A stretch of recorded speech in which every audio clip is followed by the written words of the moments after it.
आप सभी का स्वागत है ज्योतिष ऊर्जा में। आप सब लोग जानते हैं कि ज्योतिष में जब हम ग्रहों की बात करते हैं तो 9 ग्रह माने जाते हैं। 7 ग्रह ऐसे हैं जो हमें दिखाई देते हैं और 2 ग्रह ऐसे हैं जो दिखाई नहीं देते। उनका अस्तित्व भी अभी तक अंधेरे में ही है। वो 2 ग्रह हैं राहु और केतु। राहु ग्रह को पापी ग्रह माना जाता है। वैदिक ज्योतिष में राहु ग्रह को कठोर वाणी, जुआ, यात्राएं, चोरी, दुष्ट क्रम, त्वचा के रोग, धार्मिक यात्राएं आदि का कारक कहा जाता है। जिस व्यक्ति की जन्म पत्री में राहु अशुभ स्थान पर बैठा हुआ हो, ऐसा व्यक्ति पीड़ित होकर बहुत नकारात्मक परिणाम पाता है। ज्योतिष में राहु ग्रह को किसी भी राशि का स्वामित्व प्राप्त नहीं है, लेकिन मिथुन राशि में ये उच्च माना जाता है और धनु राशि में ये नीच भाव में होता है। 27 नक्षत्र में राहु आर्द्रा, स्वाति और शतभिषा नक्षत्रों का स्वामी है। ज्योतिष में राहु ग्रह को एक छाया ग्रह बोला गया है। दरअसल सूर्य और पृथ्वी के बीच जब चंद्रमा आता है और चंद्रमा का मुख सूर्य की तरफ होता है तो पृथ्वी पर पड़ने वाली चंद्रमा की छाया ही राहु ग्रह का प्रतिनिधित्व करती है। तो इस प्रकार से राहु का जो अस्तित्व है वो बना हुआ है। राहु काल की अगर बात की जाए तो राहु ग्रह के प्रभाव से दिन में एक अशुभ समय अवधि होती है, जिसमें शुभ कार्यों को करना वर्जित कहा गया है। इस अवधि को राहु काल कहते हैं। ये अवधि लगभग 1.5 घंटे की होती है। आपको अगर मैं राहु ग्रह की बात बताऊं तो इसका प्रभाव जीवन में अलग अलग तरीके से होता है। राहु एक ऐसा ग्रह है जिस व्यक्ति की कुंडली में लग्न में स्थित हो जाए वो व्यक्ति आकर्षक बन जाता है, उसका व्यक्तित्व देखने लायक होता है, व्यक्ति साहसिक कार्यों से कभी पीछे नहीं हटता। लग्न का राहु व्यक्ति को समाज में प्रभावशाली बनाता है। हालांकि इसके प्रभाव बहुत हद तक लग्न में स्थित राशि पर भी निर्धारित होते हैं। ज्योतिष में यह माना गया है कि लग्न का राहु व्यक्ति के जीवन में बहुत से उतार चढ़ाव लेकर आता है। अगर हम बली राहु की बात करें, जिसे मजबूत राहु कहा जा सकता है, स्ट्रॉन्ग कहा जा सकता है, ज्योतिष में राहु ग्रह को लेकर ऐसा माना जाता है कि यदि राहु किसी व्यक्ति की जन्म कुंडली में शुभ स्थिति में है तो वो उसकी किस्मत चमका सकता है। कुंडली में मजबूत राहु व्यक्ति को प्रखर बुद्धि का बनाता है। ऐसे में इसके प्रभाव से व्यक्ति अपने धर्म का पालन करता है और समाज में उसे मान, सम्मान और यश की प्राप्ति भी होती है। दूसरी तरफ अगर यही राहु किसी की कुंडली में पीड़ित अवस्था में है, किसी की कुंडली में वो पीड़ित अवस्था में होकर कितना नकारात्मक प्रभाव दे सकता है आप सोच भी नहीं सकते। ऐसा व्यक्ति बुरी आदतों से पूरी तरह से पीड़ित होगा। पीड़ित राहु के प्रभाव से जातक छल, कपट और धोखे करता होगा। ऐसा व्यक्ति मांस, शराब और अन्य मादक पदार्थों का सेवन भी करता होगा। पीड़ित राहु व्यक्ति को अधर्मी तक भी बना देता है। इसके प्रभाव में आकर जातक दूसरों को परेशान करते हैं। पीड़ित राहु व्यक्ति के स्वास्थ्य पर भी प्रभाव डालता है। पीड़ित राहु के कारण व्यक्ति को शारीरिक समस्याएं भी होती हैं। यहाँ तक कि व्यक्ति के स्वास्थ्य पर बहुत नकारात्मक प्रभाव भी देखा गया है। इसके कारण हिचकी, पागलपन, आंतों की समस्या, अल्सर, गैस्ट्रिक से संबंधित समस्याएं भी होती हैं। तो पीड़ित राहु व्यक्ति को स्वास्थ्य के साथ साथ आर्थिक तौर पर भी कमजोर कर देता है। अगर हम व्यवसाय की बात करें तो कूटनीतिक कार्य, राजनीति, आखेट, कानून से संबंधित कार्य, सेवाएं, बुरे क्रम, चोरी, जादूगर, हिंसा आदि कार्यों को राहु ग्रह ही दर्शाता है। तो ऐसे में अगर किसी का राहु अच्छा है तो इन कार्यों में उनको बहुत अच्छे प्रभाव मिलते हैं, और अगर किसी का राहु बुरा है, बुरी स्थिति में है, कमजोर है, तो ऐसे में इन कार्यों से उसको बहुत बुरे प्रभाव मिलते हैं। इस तरह से राहु की स्थिति को आप देख सकते हो। किस किस उत्पाद में राहु का प्रभाव माना जाता है, चलिए ये भी जान लेते हैं।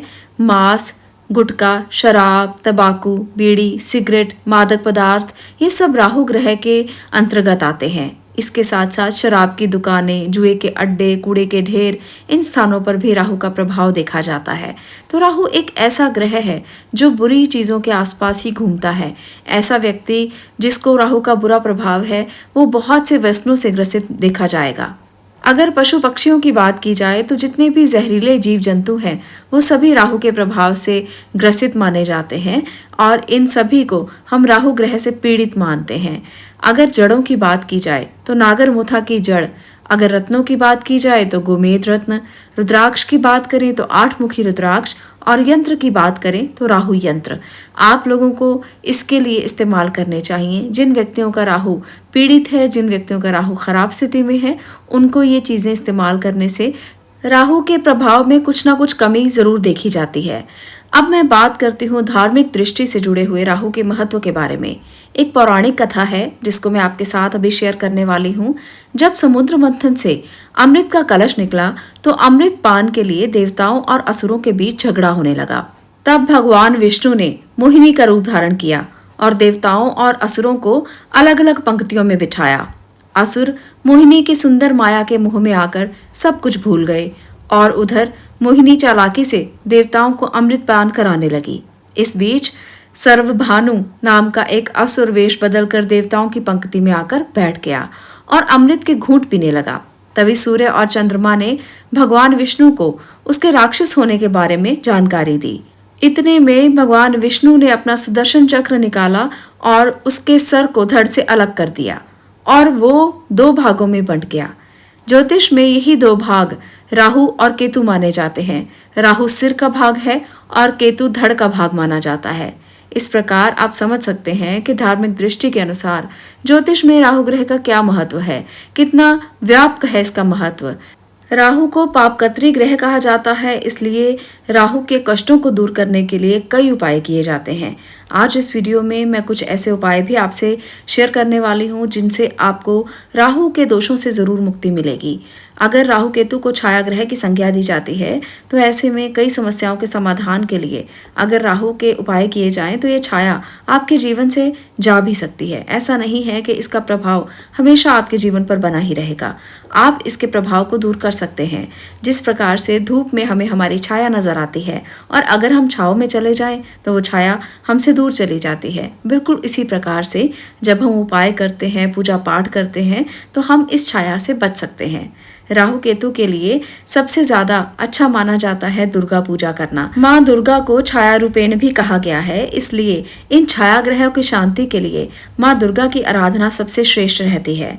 दूसरा है नाग पर नाचते हुए कृष्ण भगवान की तस्वीर आप अपने घर पर जरूर लगाएं। जिन व्यक्तियों को राहु दोष परेशान करता है, जिनकी दशा महादशा चल रही है, आप लोगों को घर में नाग पर नाचते हुए कृष्ण भगवान की तस्वीर जरूर लगानी चाहिए और उसके सामने बैठकर आप रोजाना 108 बार ओम नमः भगवते वासुदेवाय इस मंत्र का जाप अवश्य करें। ऐसा करने से आपको जरूर लाभ मिलेगा। राहु के प्रकोप से आपको जरूर शांति मिलेगी। राहु को सही करने के लिए बहुत ज़्यादा पीड़ित राहु है तो ऐसे में दान अवश्य करने चाहिए। राहु के दान करने से आपको बहुत ही उत्तम तरीके से लाभ मिलता है। राहु के दान में सबसे सर्वश्रेष्ठ दान है कपिला गाय का दान। जो लोग इसका दान अपने जीवन में एक बार भी कर लेते हैं उनको राहु कभी परेशान नहीं करते। तो इस प्रकार से कई ऐसे उपाय हैं जो राहु ग्रह की शांति के लिए किए जाते हैं। शिव सहस्त्रनाम और हनुमत सहस्त्रनाम का पाठ भी राहु की शांति के लिए किया जाता है। राहु के बीज मंत्रों का पाठ भी आप कर सकते हैं। तो इस प्रकार के उपायों से आप राहु ग्रह को शांत करें और अपने जीवन में मुसीबतों का हल करें।